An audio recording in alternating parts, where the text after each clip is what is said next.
What is Tantra? Although Tantra has become popular, not many people understand its true meaning. Some people have denied the Tantric teachings, whereas others have misused it for worldly attainments. Many others have become confused about the union of Sutra and Tantra practices, mistakenly believing that Sutra and Tantra are contradictory. When we understand the true meaning of Tantra, you will see that there is no basis for misusing it, and you will see that there is no contradictions at all between Sutra and Tantra. Practicing Sutra's teachings is the basic foundation for practicing the Tantric teachings, and the practice of Tantra is a method to fulfill the ultimate goal of our Sutra teachings.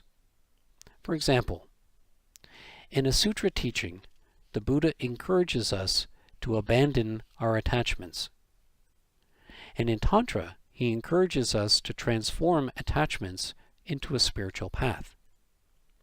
Some may think that this is a contradiction, but it's not, because Tantric instructions on how to transform attachments into a spiritual path are a method for abandoning an attachment. So, in this way, they are methods to fulfill the aims of our Sutra teachings. Compassion. It is accomplished through the practice of our Sutra teachings, and wisdom is accomplished through the practice of our Tantric teachings. They are similar to the wings of a bird. Both wings are equally important for the bird to fly, so both Sutra and Tantra are equally important for our practitioners that seek enlightenment. Tantra has been defined as an inner realization. It functions to prevent conventional appearances and conceptions, and it helps us to accomplish the four complete purities. Although Tantric scriptures are sometimes called Tantra because they reveal Tantric practices, in reality, Tantra is necessarily the inner realization that helps to protect all living beings from conventional appearances and conceptions, and these are the root of our samsaric sufferings.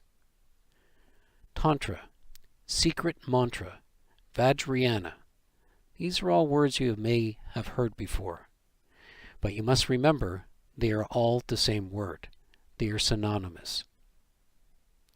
The four complete purities are the pure environment, the pure body, pure enjoyment, and the pure activities of a Buddha.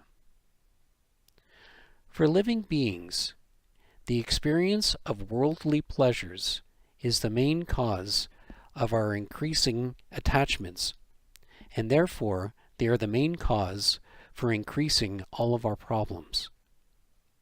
To stop our attachments from arising and from experiencing the worldly pleasures, the Buddha had taught Tantra as a method to transform worldly pleasures into the path to enlightenment.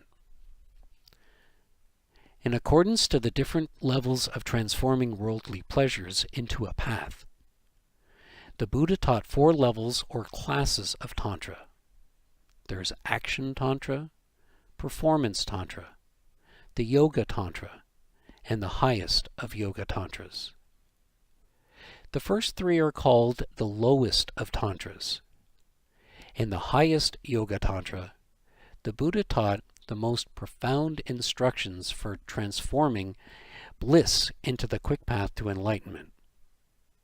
Since the effectiveness of this practice depends upon gathering and then dissolving the inner winds and into the central channel through the power of our meditation, those instructions were not explained by Buddha in the lower tantras. In the lower tantra, the Buddha taught instructions on how to transform worldly pleasures, other than bliss, into the path of enlightenment, through our imagination, which is a simpler practice of Tantra.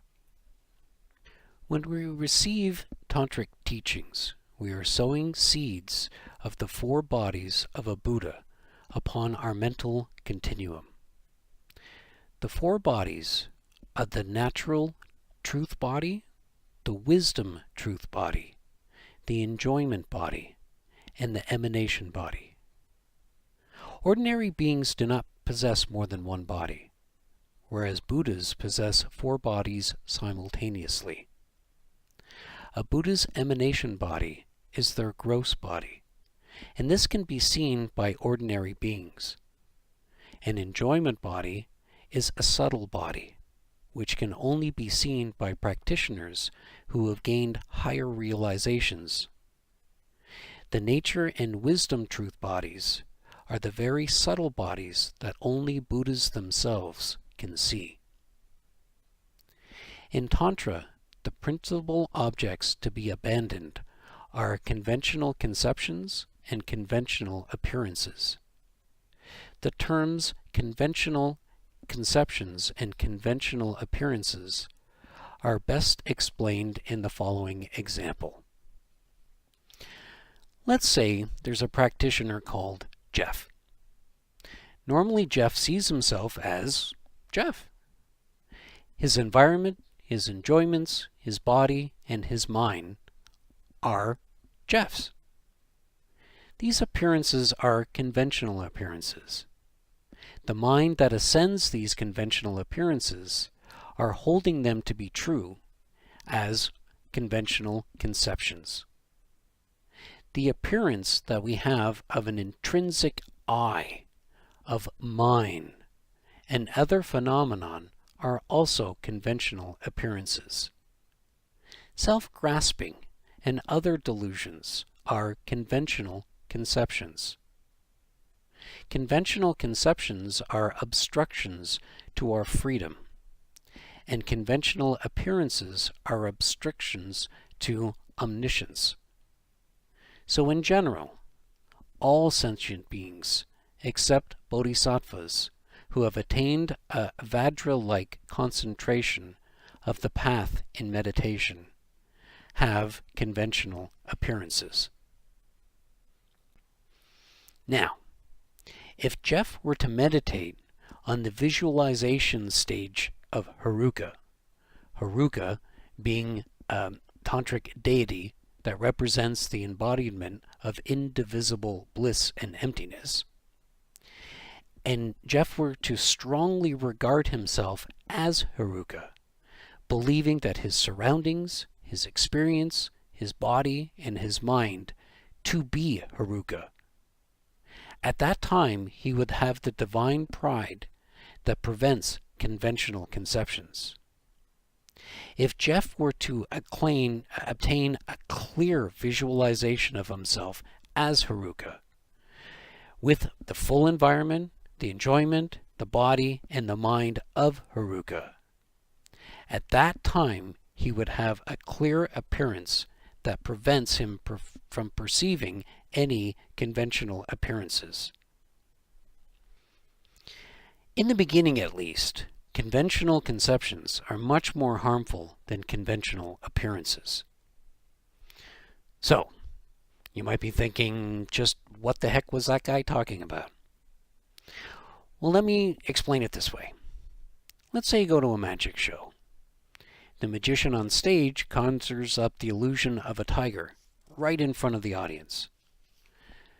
The tiger appears to both the audience and the magician, but whereas the audience believes that the tiger actually exists in front of them, and they consequently become afraid, the magician does not believe in the appearance of the tiger, and he remains calm.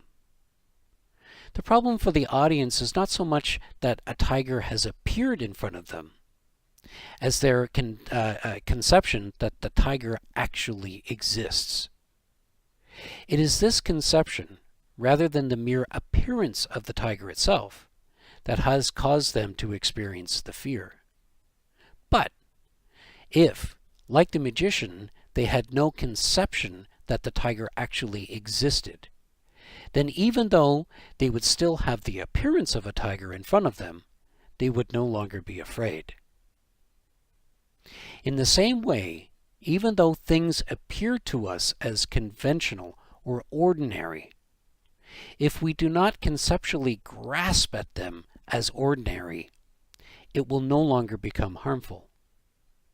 Similarly, it is less damaging to our spiritual development that our spiritual guide appears to us as an ordinary being, and yet we hold them or her to be in essence a Buddha, than it is for our spiritual guide to appear to us as ordinary and for us to believe that they are ordinary.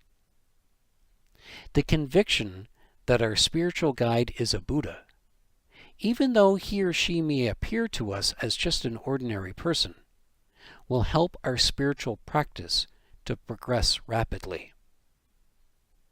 To reduce conventional appearances and conventional conceptions, the Buddha taught Tantra of generation or visualization, and to abandon the two obstructions completely.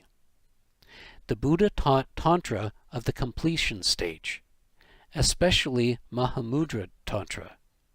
In completing our training in these tantras, we shall become tantric enlightened beings, such as Haruka, with the complete purities of environment, of body, of enjoyment, and all of the activities of becoming a Buddha.